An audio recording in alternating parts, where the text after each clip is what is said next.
দখলে থাকা অবস্থায় নিজ নামে শুদ্ধরূপে আরএস রেকর্ড করাইয়া ভোগ দখলে থাকা অবস্থায় তাহার দুই পুত্র শ্রী সুনীল চন্দ্র শাহ শ্রী অনিল চন্দ্র শাহ অনিশ বর্তমান রাখিয়া স্বর্গীয়বাসী হন।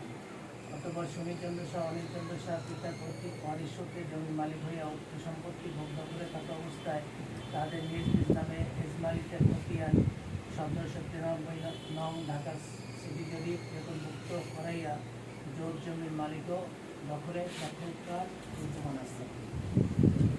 বর্তমানে দলিল দাতাদ্বয়ের সাংসারিক নানা প্রকার বৈধ কাজের জন্য নগদ টাকার বিশেষ আবশ্যক হওয়ায় নিম্ন তথ্যবর্ণিত সম্পত্তি বিক্রয় ঘোষণা করিলে পর আপনি আপনারা জমির ক্রেতা প্রত্যমপক্ষ দলিল গ্রহীতা উক্ত সংবাদ অবগত হইয়া উহার খরিদ করিতে উচ্চক হইয়া উহার বর্তমান বাজারদর যাচাই বাছাই করব। অর্থ জমি ঢাকা সিটি জরিপ বিপত্তি সহ প্রতিস্থাপন এবং হালসনে খাজনাকারী এর বিষয়ে নজরে আসে। উক্ত কাজ সমাধানকল্পে জমির করায় ইচ্ছাপোষণ করিলে উভয় পক্ষ দ্রুত আলোচনার সাপেক্ষে মূল্য চূড়ান্ত হয়। উপস্থিত সাক্ষীগণের মোকাবেলায় নির্ধারিত সম্পত্তি যেখানে যে অবস্থায় আছে বিক্রয় মূল্য 70 লক্ষ 50 লক্ষ টাকা মাত্র চূড়ান্ত হয়। জমির পরিমাণ 20 একর মাত্র। সে মোতাবেক জমির অবমুক্তির চিঠি সহ হালসনে খাজনা রসিদ এবং জমি সাফল্য দলিল রেজিস্ট্রি ধরতে 70 টাকা পরিশোধ করা হইবে।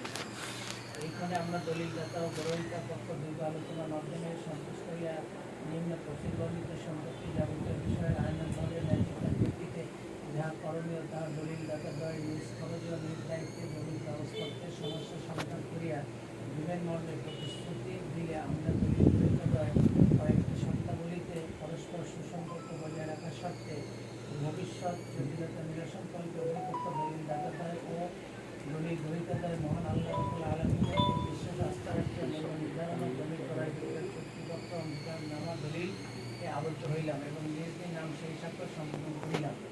শর্তাবলী সমূহ নির্ণয়।